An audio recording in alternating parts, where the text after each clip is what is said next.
Cyclical businesses या sectors, इनकी जानकारी हमें एडवांस में कैसे मिले, आइए जानते हैं।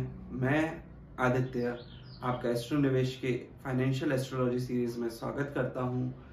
तो साइक्लिकल बिजनेसेस जो होते हैं, इनको समझना बहुत इजी है। इनको अगर आप स्टॉक मार्केट में नए हैं या पुराने, आपको थोड़ा सा एक्सपीरियंस जिनको हो जाता है उनको समझ में आएगा, या बिजनेस वाले हैं कि कुछ बिजनेस कुछ पर्टिकुलर टाइम पे ज्यादा रन करते हैं।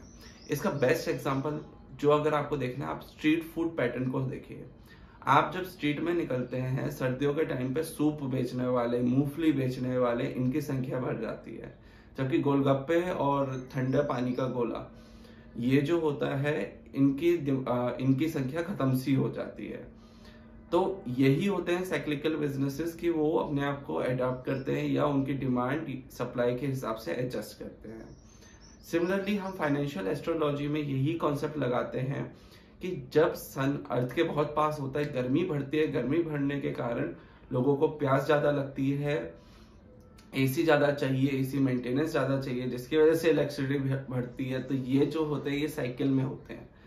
वहीं पे जब ये पास आउट होते हैं अपने वो पर्टिकुलर फेज से, जब गर्मी कम होने लगती है, तब आप देखेंगे लोगों के थोड़ी सी हैबिट चेंज होने लग जाती है।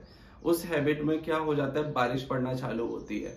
जब बारिश पड़ना चालू होती है तब लोग जो है थोड़े से बीमार पड़ना चालू होते हैं। उस टाइम क्या होता है, फार्मास्यूटिकल इंडस्ट्री बढ़ने लगता है। फिर उसके बाद क्या होता है, जब बारिश खत्म होती है और डिप आने लगता है, एक रिटर्निंग हीट भी आती है कई कई स्टेट्स में। उस पर्टिकुलर टाइम में सन, अर्थ और मार्स की जो कॉम्बिनेशन ऑलमोस्ट एवरी टाइम जो होती है, उसमें कंस्ट्रक्शन बढ़ना चालू हो जाता है। मार्स जो है कंस्ट्रक्शन का कारक है। वो एक कंड्यूसिव एनवायरनमेंट होता है कि लोग जो है अपनी एफिशिएंसी बढ़ा सकते हैं। उस एफिशिएंसी बढ़ाने के कारण वहां पे प्रोडक्टिविटी हाई होता है। फिर हमारा एक एक्सट्रीम कोल्ड फेज आता है जब अर्थ और सन का मैक्सिमम डिस्टेंस होता है, और उसके बाद हम जो होते हैं एक फेज में आते हैं जब हम अगेन प्रोडक्टिविटी हाई के टाइम जाते हैं। आप इस सब चीजों को झुटला सकते हैं। आप ये कभी स्टॉक मार्केट का एग्जांपल हम इसलिए देते हैं क्योंकि वो मार्केट समझने के लिए ज्यादा इजी होता है। लोग जो है शादियां पर्टिकुलर शुभ मुहूर्त में करते हैं। शुभ मुहूर्त क्या है, जब वो साल के 2 शुभ मुहूर्त आते हैं, वेडिंग ड्रेसेस, गोल्ड, खाने का, जो भी related in and around wedding जो चीजें होती हैं, इवन फर्नीचर, ये सारे सेक्टर्स में आपको तेजी दिखने को मिलती है।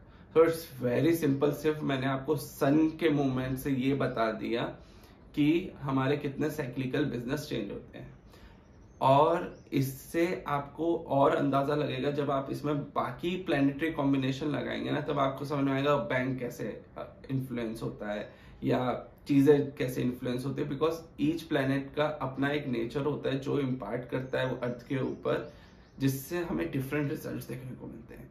और यही है फाइनेंशियल एस्ट्रोलॉजी का बेस। ये बिल्कुल वो नहीं है जो एक सूडो साइंस के तरीके से हम लेके आएंगे। देयर विल बी थिंग्स जो हम एज पर बुक्स हमने अडॉप्ट करी है, पर there are some scientific things जो हमने डिग आउट करी है, and we as a team हम डिग आउट करने की कोशिश करते हैं मैक्सिमम रिजल्ट्स, कि अगर एक पर्टिकुलर स्टॉक या एक पर्टिकुलर सेक्टर अगर ऐसे बिहेव कर रहा है ये पर्टिकुलर टाइम पर, तो वो क्यों हो रहा है, कौन से प्लैनेटरी कॉम्बिनेशन होते हैं, वो क्या इन्फ्लुएंस करते हैं, वो सच है नहीं ही है। और इन सबको हम डिमिस्टिफाई करेंगे फर्दर के अपने सेशंस में।